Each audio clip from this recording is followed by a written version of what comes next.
మావయ్య, మీ వల్ల కాకుంటే అలాగే అనుకోండి, కానీ నేను మాత్రం అంత గొప్పదాన్ని కాదు మావయ్య. సంతోషికి పెళ్లి జరిగినా జరగకపోయినా నాకొచ్చిన నష్టం లేదు, లాభం లేదు. కానీ పెళ్ళయ్యాక మాత్రం సంతోషి ఇంటి నుంచి వెళ్ళడానికి వీలేదు. ఇది ఇప్పుడు మీ బాధ్యత. నువ్వేం వరీ కావద్దు, తనెక్కడికి వెళ్ళదు. కాకపోతే నేను మీ అందరినీ కోరుకునేది ఒక్కటే, ఆ పిల్ల పెళ్లి పూర్తయ్యేంత వరకు తనని ఎవ్వరూ ఇబ్బంది పెట్టరు. అయ్యో మావయ్య. మధు, అలాగే నాన్న. ఇప్పుడు మధు చెప్పిన విషయాన్ని ఫాలో అయి తీరాల్సింది. ఇది నా రిక్వెస్ట్ కూడా అనుకోండి. అలాగే.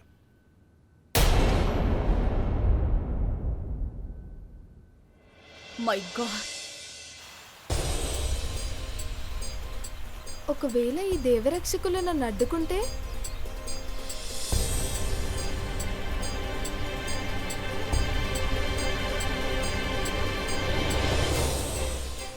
జాగ్రత్త, ఈ వనంలోకి ఎవరూ ప్రవేశించకూడదు. దిగులు పడకండి, ఇక్కడికి ఎవరు రారండి. ఈమె గోమాత, దేవి పౌలోమి. దేవతలు దేవుళ్లను ప్రవేశించకూడదన్నారు. గోమాతను చూసి భయపడాల్సిన అవసరం ఏమీ లేదు. ప్రస్తుతం వీరు నన్ను పంపిస్తున్నారు, ఇక మీదట నేను జాగ్రత్తగా ఉండాలి.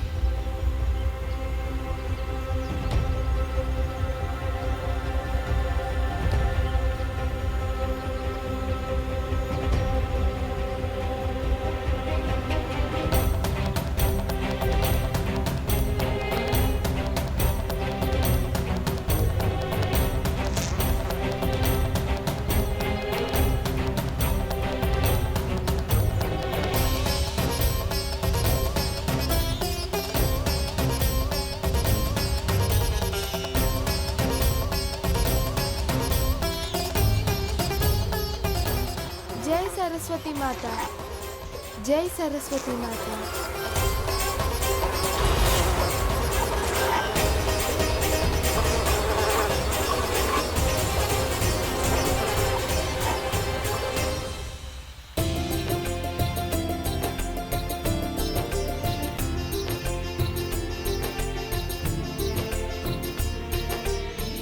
బాబు, కొంచెం త్వరగా కానివ్వండి, సమయం చాలా తక్కువ ఉంది. అలాగేనమ్మా, 2 నిమిషాలు అయిపోతుంది.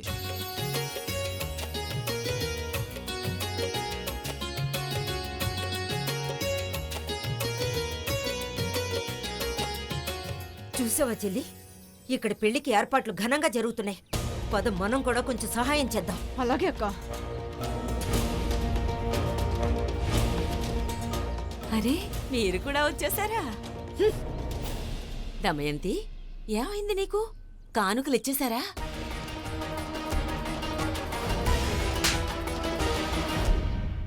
నవ్వుల పాలే మనం వస్తే ఇక్కడ అత్తయ్య గారు ఏమైందని అడుగుతున్నారు చూడు.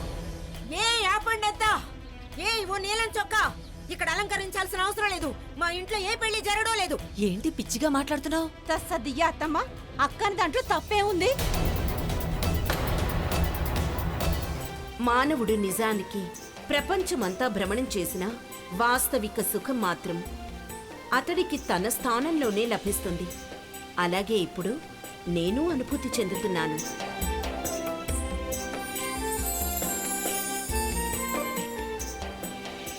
అమ్మా, అమ్మా, సంతోషి మాత. చెప్పు రిధిమా.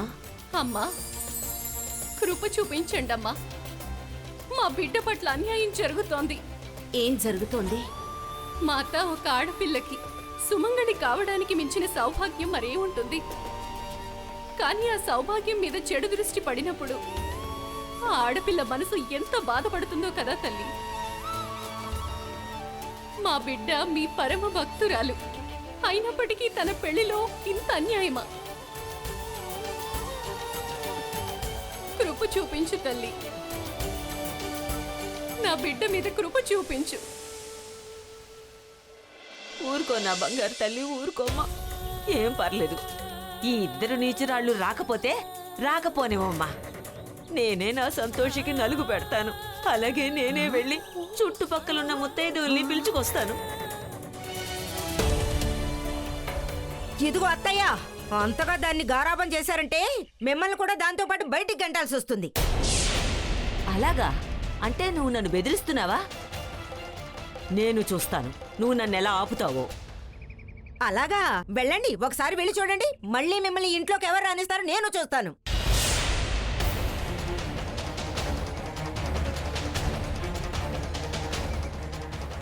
నానమ్మ,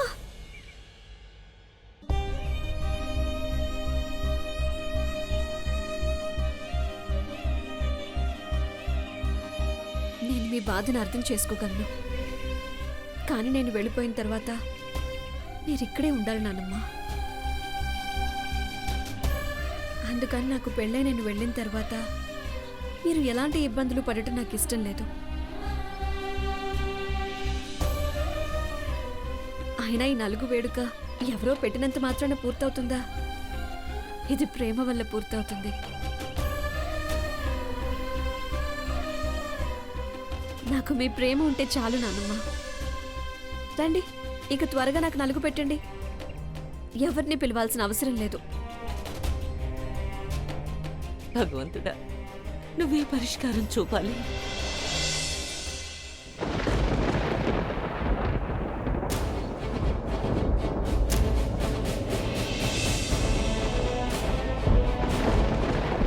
ఏంటమ్మా ఇది? ఇంత ప్రశాంతమైన వాతావరణంలో మెరుపులు ఎందుకు మెరుస్తున్నాయి? తస్సదియ్యా అత్తమ్మా, చూసారా? భగవంతుడికే ఈ పెళ్లి జరగడం ఇష్టం లేదనుకుంటా.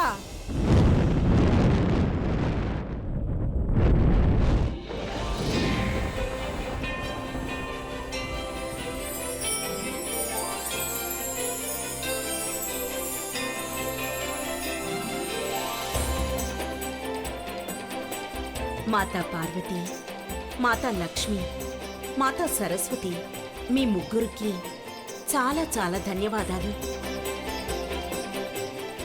నా విన్నపాన్ని మన్నించి సంతోషిని ఆశీర్వదించడానికి వచ్చినందుకు. దేవి సంతోషి, మనం ఇప్పుడు సమయం వృధా చేయకుండా సంతోషి ఇంటికి వెళ్ళడం మంచిది. రండి నానమ్మ.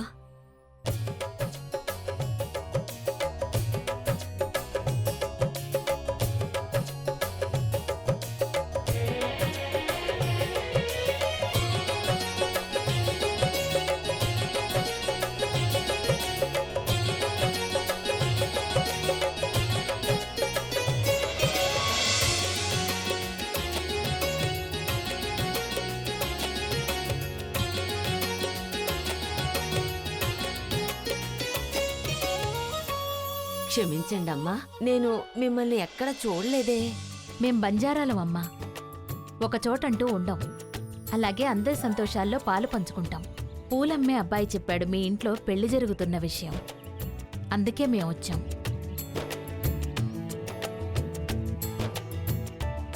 అలాగే ఈరోజు నలుగు పెడుతున్నారని కూడా తెలిసింది. నానమ్మ గారు, పెళ్లి వేడుకలంటే మా అందరికి ఎంతో ఇష్టం. అందుకే మీ అందరితో కలిసి సంబరాలు చేసుకుందామని వచ్చేసాం. సంబరాల వల్ల మన పరిచయాలు పెరుగుతాయి కదా. తస్సదియ్యా, మీ అందరికి బాగా తీరుకున్నట్టుందే. అందుకే పిలవని పేరంటానికి తగుదనమ్మా అని ఇలా వచ్చారు. మీకేం పని పాట ఎడవలేదా ఏంటి? అమ్మా, ఈ వేడుకకు ఇంకెవరూ రాలేదా? ఇంకెవరూ రాలేదు, ఇంకెవరూ రారు కూడా. ఎందుకంటే మేం పిలవలేదు గనక. నేను చెప్పేది నిజం, మీరు కూడా ఇక్కడ ఉండాల్సిన అవసరం లేదు. వెళ్ళండి, వెళ్ళండి. దమయంతి, నువ్వు నోర్మై. నీకు ఈ వేడుకలో పాలు పంచుకోవాలి, లేకపోతే నువ్వు రావద్దు. కానీ వాళ్ళనెందుకు ఆపుతున్నావు? అయితే డప్పు వాయించుకోండి, ఏం చేసుకుంటారో చేసుకోండి, కానీ మేం మాత్రం ఇక్కడ ఉండం. పద చెల్లి. అవునక్క, పద.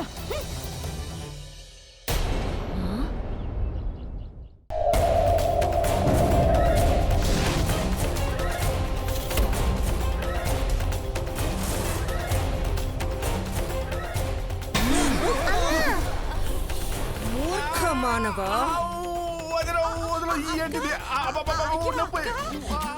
అరే పిన్ని, ఏంటిది?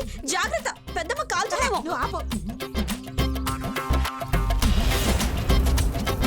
పోవే, పోవే, మా అక్కను వదిలి పోవే.